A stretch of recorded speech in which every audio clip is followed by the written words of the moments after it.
सोचिए, एक शहर की कोई बहुत व्यस्त सड़क, हजारों लोग आ जा रहे हैं, हर कोई अपनी ही दुनिया में है, किसी की नजर किसी पर नहीं टिकती। और इसी भीड़ के बीच आज हम एक ऐसी कहानी को जानेंगे जो कहीं खो सी गई थी। एक गहरे नुकसान और अटूट प्यार की कहानी। ये कोई डायलॉग नहीं है। ये एक बूढ़े आदमी के मन की आवाज है, जो सड़क किनारे चुपचाप बैठा है और इन्हीं शब्दों में उस तड़प और उस रहस्य की नींव रखी है जिसके इर्द गिर्द ये पूरी कहानी घूमती है। जरा देखिए उनकी हालत, हर रोज की जद्दोजहद और एक खामोश बेबसी की ये जीती जागती तस्वीर है। आंखें बहुत थकी हुई हैं, पर उन आंखों में एक गहरी शर्म भी है, जैसे वो किसी से नजरें मिलाना ही नहीं चाहते। और ठीक उसी वक्त वहां एक सफेद सरकारी गाड़ी आकर रुकती है। माहौल में एक अजीब सा तनाव घुल जाता है। कहाँ वो सड़क किनारे बैठे बेबस माँ बाप और कहाँ ये चमकती हुई गाड़ी। कुछ तो होने वाला है। गाड़ी से एक महिला उतरती है। चेहरे पर बहुत सादगी है, लेकिन उसकी आंखों में एक अलग ही तरह का आत्मविश्वास है। ये कोई और नहीं बल्कि इस जिले की नई डीएम है, और वो यहाँ एक मकसद से आई हैं।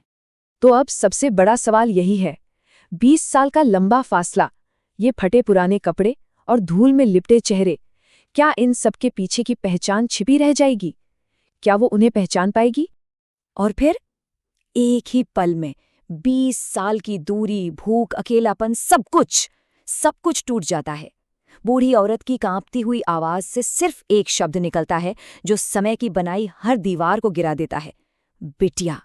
पिता के इन शब्दों के साथ ही मानो कहानी अपने सबसे भावुक मोड़ पर आ जाती है। वो डीएम, वो बड़ी अफसर सड़क पर ही घुटनों के बल बैठ जाती है और अपने माता पिता से लिपटकर रोने लगती है। सड़क पर खड़े लोग बस हैरान होकर देखते रह जाते हैं। लेकिन रुकिए, इस इमोशनल रियूनियन के बीच एक बहुत बड़ा सवाल खड़ा होता है। आखिर एक जिले की सबसे बड़ी अफसर के माँ बाप सड़क पर भीख मांगने के लिए मजबूर कैसे हुए? चलिए अब इस उलझी हुई कहानी की परतें खोलते हैं। उनकी कहानी की शुरुआत एक सपने से हुई थी। बेटी शहर गई थी पढ़ने, ये वादा करके कि वो सब कुछ ठीक कर देगी। लेकिन भाई के धोखे ने सब कुछ बदल दिया। घर बिक गया, अपनों ने साथ छोड़ दिया और उनके पास सड़क पर आने के अलावा कोई और रास्ता ही नहीं बचा। यहाँ एक ही माँ बाप के दो बच्चों के बनाए दो अलग अलग रास्ते साफ साफ दिखते हैं। एक तरफ है बेटी, जिसने अपने कर्तव्य को सबसे ऊपर रखा, और दूसरी तरफ है बेटा, जिसने लालच में आकर रिश्तों को ही ताक पर रख दिया। और जानते हैं सबसे दिल तोड़ने वाली बात क्या है? उन्होंने कभी अपनी बेटी से संपर्क क्यों नहीं किया? क्योंकि उन्हें डर था कि उनकी हालत की वजह से उनकी बेटी की सालों की मेहनत, उसकी इज्जत पर कहीं कोई दाग न लग जाए। कहानी का शायद सबसे दर्दनाक हिस्सा अब आता है। बेटे ने एक बार उन्हें सड़क पर देखा था, उसने पहचान भी लिया था, लेकिन वो रुका नहीं।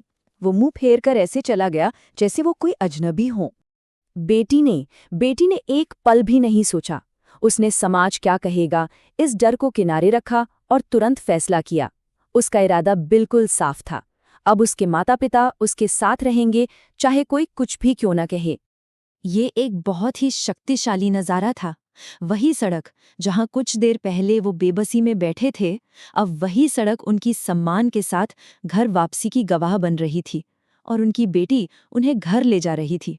माँ के ये शब्द, ये उन अनगिनत भूखी रातों और सालों की तकलीफ को बयां कर देते हैं। ये आंसू सिर्फ पेट भरने के नहीं थे, ये खोए हुए आत्मसम्मान के वापस लौटने के आंसू थे।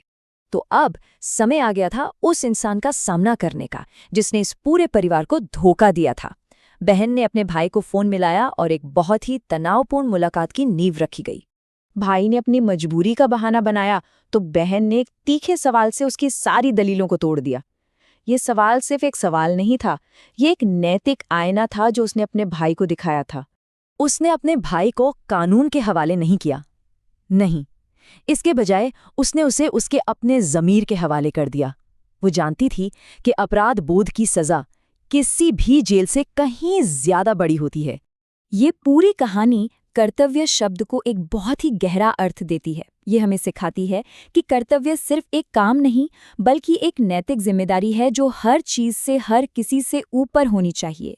उस बेटी ने अपने व्यक्तिगत दर्द को एक सार्वजनिक नीति में बदल दिया, उसने ये पक्का किया कि जो उसके माता पिता के साथ हुआ वो उसके जिले में अब किसी और के साथ कभी ना हो। उसके माता पिता को अब मौत का डर नहीं था। उनका मानना था कि उनकी बेटी ने उन्हें सिर्फ घर नहीं दिया बल्कि उनका खोया हुआ सम्मान वापस दिला दिया है और अब वो शांति से रह सकते हैं। कहानी वहीं आकर खत्म होती है जहां से शुरू हुई थी, पर अब सब कुछ बदल चुका है। वो सड़क अब लाचारी का नहीं बल्कि एक बेटी के अपने कर्तव्य को पूरा करने का प्रतीक बन गई है। और अंत में ये कहानी हम सभी के लिए एक सवाल छोड़ जाती है। अगर हर बच्चा समय पर अपने बड़ों की सुध ले ले तो क्या कोई भी माँ बाप कभी सड़क पर बेसहारा रह जाएगा?